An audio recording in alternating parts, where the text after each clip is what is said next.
Good afternoon students, आप सभी का स्वागत है आपके अपने YouTube channel maths for academy में। आज हम आपके लिए लेके आए यहाँ पर इम्पॉर्टेंट इन्फॉर्मेशन। ये सर्कुलर जारी किया था सीबीएसई ने 5/9/2023 को, लेकिन ये कल वेबसाइट पे अवेलेबल हुआ था। इसके बाद में यहाँ पे इसमें इम्पॉर्टेंट इन्फॉर्मेशन क्या है, तो जिन बच्चों की कंपार्टमेंट आई है, एसेंशियल रिपीट आया है या फिर इम्प्रूवमेंट भरा था, तो वो सारी जानकारी के लिए ये जो वीडियो है आप कंप्लीट देखिए। फिर आपको समझ में आ जाएगा कि कौन से बच्चे इस सर्कुलर के अंदर यानी कि submission of examination form fill कर सकते हैं। तो ये सभी बच्चों के लिए है जो बच्चे यानी कि प्राइवेट कैंडिडेट के अंदर आते हैं। कौन से बच्चे प्राइवेट कैंडिडेट के अंदर आते हैं, तो वो बच्चे इस वीडियो को ज़रूर देखें ताकि आपको पूरी जानकारी मिल सके।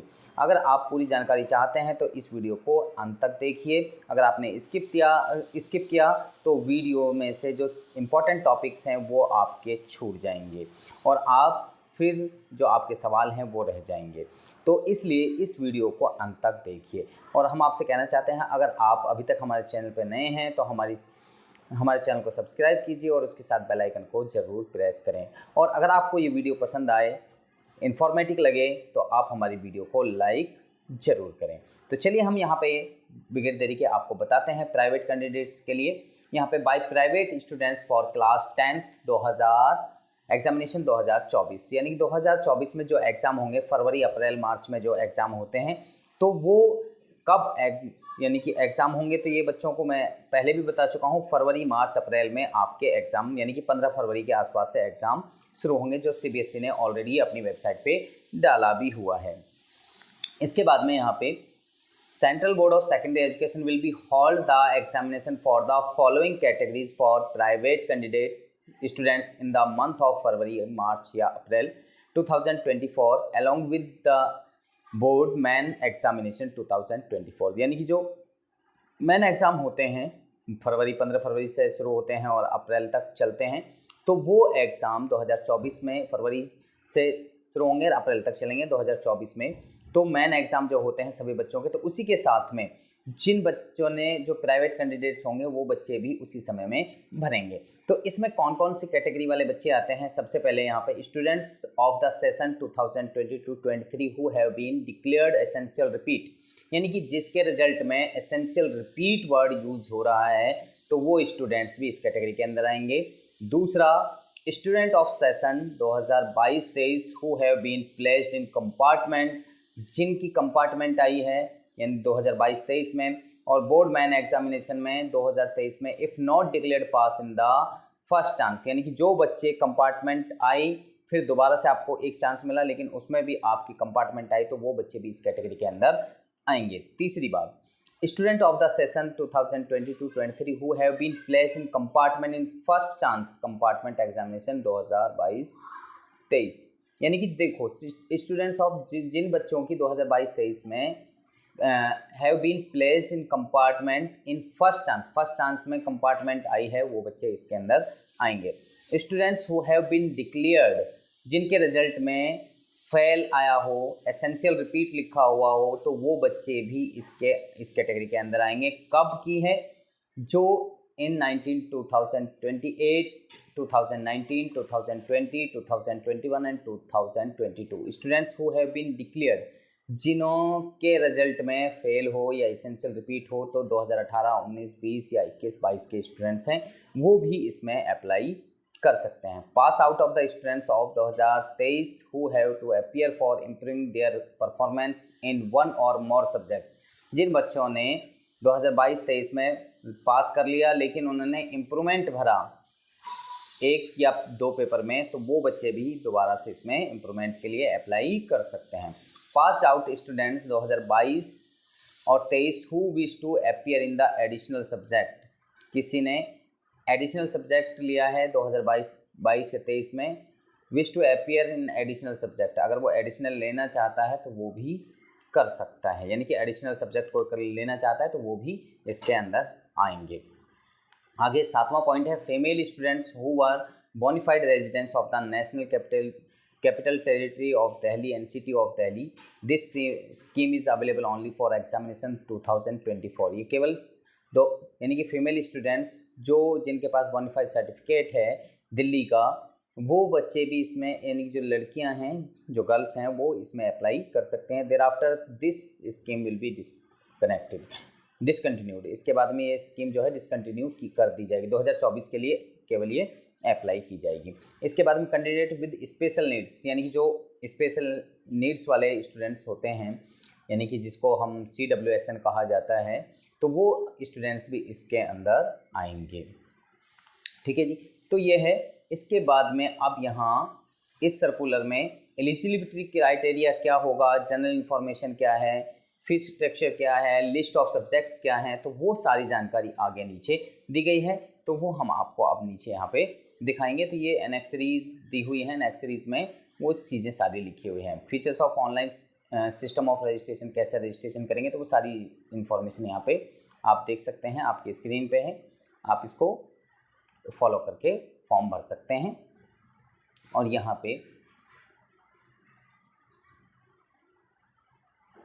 पे हम बात करते हैं जो इम्पोर्टेंट टॉपिक्स हैं। एलिजिबिलिटी क्राइटेरिया जो मैंने अभी आपको बताया था, वो सारी एलिजिबिलिटी क्राइटेरिया यहाँ ये होनी चाहिए। Students who result has been declared essential repeat हो, कब 2022-23 में, तो वो भी भर सकता है।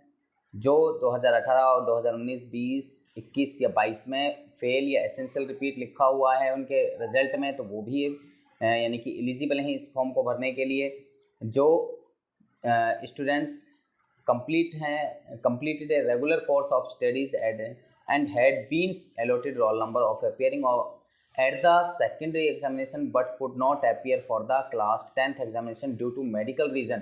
अगर कोई बच्चा रेगुलर स्टूडेंट था लेकिन मेडिकल रीजन की वजह से एग्ज़ाम नहीं दे पाया, तो वो बच्चा भी इसमें अप्लाई कर सकता है और वो यानी कि एग्ज़ाम 2024 में जो एग्ज़ाम होंगे उसमें बैठ सकता है।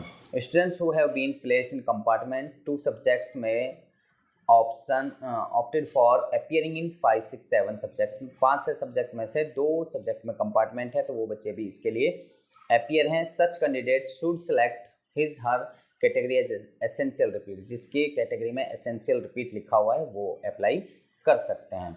मैंने CWSN वाले बच्चे बता दिए, फीमेल स्टूडेंट्स के लिए पहले ही बता दिया। तो ये सारी कंडीशंस हैं, आप देख सकते हैं, और डिटेल में अगर आपको पढ़ना है तो आप पढ़ सकते हैं। ठीक है जी। इसके बाद में कंपार्टमेंट, जिनकी कंपार्टमेंट आई है वो ऑलरेडी इसमें अप्लाई कर सकते हैं, मैं पहले ही बता चुका हूँ। इम्प्रूवमेंट परफॉर्मेंस, अगर कोई स्टूडेंट्स इम्प्रूवमेंट भरना चाहता है, पहली बार में इम्प्रूवमेंट भरा लेकिन नहीं हो पाया, तो दोबारा भी इम्प्रूवमेंट आप भर सकते हैं। एडिशनल सब्जेक्ट कोई लेना चाहते हैं, जैसे संस्कृत आपके पास थी, उर्दू लेना चाहते हैं 3rd लैंग्वेज में, तो वो भी आप अप्लाई कर सकते हैं एडिशनल सब्जेक्ट के तौर पे। Studying applying for the improvement of performance can not apply for appearing in additional subject and vice versa. Students apply for improvement और परफॉर्मेंस कैन नॉट अप्लाई, यानी कि इम्प्रूवमेंट और यानी कि वो दोनों चीज़ें एक साथ आप नहीं कर सकते हैं। On those students who have been declared pass, जिनका रिजल्ट पास था, कैन अप्लाई फॉर इम्प्रूवमेंट, वो यानी कि इम्प्रूवमेंट के लिए भर सकते हैं। और additional subjects to fulfilment of other conditions, और एडिशनल सब्जेक्ट के लिए अदर फुलफिलमेंट कंडीशंस जो हैं वो पूरी करनी होंगी। ठीक है जी। तो आगे यहाँ पे general information, online application form कैसे भरना है, सिलेबस वही रहेगा जो आपके सेशन में 2022-23 में था, वही सिलेबस आपका रहेगा। ये प्रैक्टिकल्स उनके लिए है। चूज सब्जेक्ट, कैसे सब्जेक्ट चूज करेंगे, तो वो सब्जेक्ट जो आपका है वही आपने चूज करना है, कोई दूसरा थोड़ी चूज करना है। यहाँ पे career while indicating the subject code against language, जो कोड होगा वो भी फिल करना होगा। न्यू रोल नंबर्स, यहाँ पे बात आ रही है जो आपका रोल नंबर होगा, जो अभी आपके पास रोल नंबर था, अब वो रोल नंबर यानी कि जो नया रोल नंबर आपको यहाँ पे फ्रेश रोल नंबर दिया जाएगा 2024 के लिए।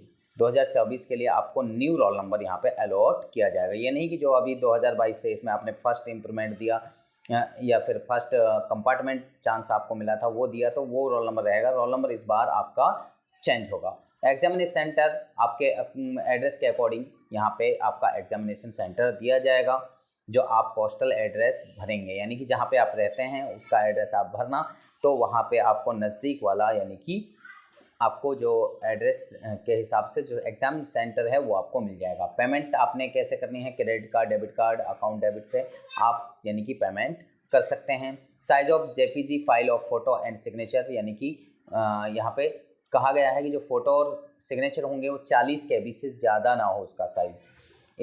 Issuance of marksheet and certificate, फिर यहाँ पे original marksheet, certificate, previous year examination are not to be surrendered to the CBSE, वो भेजना नहीं है CBSE को। Marksheet of certificate 2024 examination will be issued after the declaration of result all the candidates who will appear for the examination 2024, यानी कि जो 2024 में exam देंगे उनके लिए यानी कि रिजल्ट रिजल्ट डिक्लेयर होगा और उसका मार्कशीट सर्टिफिकेट जो है दिया जाएगा। Candidate appearing for improvement of performance और for additional subject will be issued and a separate fresh marksheet cum certificate reflect only the marks obtain in the said examination.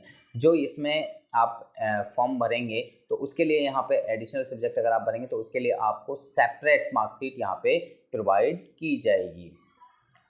और consolidate marksheet and certificate will be issued only for such candidates who will appear second chance compartment and will pass in the said compartment examination 2024। यानी कि देखो, consolidate marksheet उनके लिए दी जाएगी, यानी कि वही मार्कशीट में जो करेक्शन करके यानी कि जो नई मार्कशीट बनेगी वो आपको दी जाएगी कंसोलिडेट मार्कशीट, जिसमें आप यानी कि कंपार्टमेंट थे, सेकंड चांस आपको मिला और आपने पास कर लिया, तो वो आपको पूरे सब्जेक्ट्स की एक मार्कशीट यहाँ पे मिलेगी। ठीक है जी, तो ये आपका ये जो डिटेल्स हैं ये मैंने आपको बता दी हैं। एडमिट कार्ड कब आएंगे मैंने आपको बता ही दिया कि फरवरी में एग्ज़ाम है तो फरवरी के शुरुआत में या जनवरी के लास्ट में आपके जो एडमिट कार्ड आ जाएंगे। ओरिजिनल मार्कशीट एंड सर्टिफिकेट 1 महीने, जब एड्रेस वो रिजल्ट आता है तो रिजल्ट के 1 महीने के बाद तक आपका जो है ओरिजिनल मार्कशीट आ जाती है। तो ये सारी चीज़ें आप यानी कि कर सकते हैं। अब यहाँ पे हम बात कर लेते हैं, ये तो सारी चीज़ें आप देख सकते हैं। Category wise instructions for fill online form by the private students, तो यहाँ पे कुछ चीज़ें हैं ये आप देख लेना। यहाँ पे steps for scanning and uploading of photographs, और यहाँ पे बात मेन आती है कि इसकी प्राइवेट कैंडिडेट्स की फ़ीस कितनी है और शेड्यूल क्या है। तो एग्जामिनेशन फ़ीस अगर इंडिया के हैं, नेपाल के हैं और अदर कंट्रीज़ के हैं तो यहाँ देखो अलग अलग, यहाँ पे सबके लिए अलग अलग हैं। फ़ीस की बात करें तो एग्जामिनेशन फ़ीस 1500 रुपये 5 सब्जेक्ट के और 300 पर subject for each extra subject. अगर कोई और एक्स्ट्रा सब्जेक्ट लेते हैं तो उसके लिए यानी कि 300 रुपये पर सब्जेक्ट के अनुसार आपको देने होंगे। अगर आप नेपाल से हैं तो 5000। तो हम यहाँ नेपाल की अदर कंट्रीज़ की बात नहीं करते हैं, सिर्फ इंडिया की बात करते हैं। तो बाकी अदर कंट्रीज़ वाले आपने आप देख सकते हैं, यहाँ स्क्रीन पे दिखाई दे रहा है। Examination fees for compartment additional या इम्प्रूवमेंट के लिए 300 रुपये पर सब्जेक्ट के हिसाब से। अगर आपकी कंपार्टमेंट एक सब्जेक्ट में आई है तो 300 रुपये, 2 सब्जेक्ट में आई है तो 600 रुपये आपको भरने होंगे। और प्रैक्टिकल सब्जेक्ट अगर है तो 150 रुपये और एक्स्ट्रा यहाँ पे आप लगा लीजिए। तो यहाँ पे एग्जामिनेशन फ़ीस कब से कब तक आपने भरनी है, तो यहाँ पे लास्ट ऑनलाइन डेट है, यहाँ पे आप देख सकते हैं। यहाँ पे लास्ट ऑनलाइन डेट है, ये रही 12 तारीख 9वां महीना 2023 से शुरू होगी और 11/10/2023 तक, यानी कि आपने लास्ट फाइनल सबमिशन कर देना। तो इससे पहले ही कर दें तो ज़्यादा बेटर रहेगा। 12/9 से शुरू हुआ है तो 13, 14, 15 में ही आप अपना काम फिनिश करिए, ताकि आपके वो ये कई बार ये होता है कि वो चीज़ें याद नहीं रहती हैं, भूल जाते हैं। तो इसलिए सबसे पहले ही अपना फॉर्म अप्लाई कर दें। अगर आप लेट हो जाते हैं तो लेट होने पर यानी कि ये 11/10 के बाद में अगर आप 12 तारीख को भी अप्लाई करेंगे तो उस दिन आपको लेट फीस 2000 रुपये और एक्स्ट्रा देनी पड़ेगी। 300 रुपये एक सब्जेक्ट के थे ही और प्लस में 2000 रुपये और, तो मीन्स ये हो गया कि यानी कि आपको 2300 रुपये देने पड़ेंगे 12/10 से लेके 19/10 के बीच में अगर आप लेट हो जाते हैं तो। इसलिए लेट ना करना, तो आप 12/9 से लेके 11/10/2023 तक ही अपना फॉर्म उसके बीच में ही फिल कर दें, लास्ट डेट का इंतज़ार ना करें। और यहाँ पे लिख भी दिया है इन्होंने कि लास्ट डेट यानी कि बढ़ेगी नहीं, इसके बाद में लास्ट डेट को और नहीं बढ़ाएंगे, यही लास्ट डेट रहेगी। तो उम्मीद है कि सभी बच्चों को ये इन्फॉर्मेशन अच्छी लगी होगी। अगर आपको अच्छी लगी है ये इन्फॉर्मेशन तो हमारी वीडियो को लाइक करें, शेयर करें, और अगर आपकी कोई भी अभी क्वारी रहती है तो आप कमेंट सेक्शन में लिख सकते हैं। तो आप सभी बच्चों का इस वीडियो को देखने के लिए बहुत बहुत धन्यवाद। अगर आप अभी तक हमारे चैनल पर नए हैं तो हमारे चैनल को सब्सक्राइब करें, बेल आइकन को प्रेस करें, और इसके साथ में आने वाली वीडियोस के लिए बेल आइकन को प्रेस ज़रूर करें। आप सब बच्चों का फिर से धन्यवाद।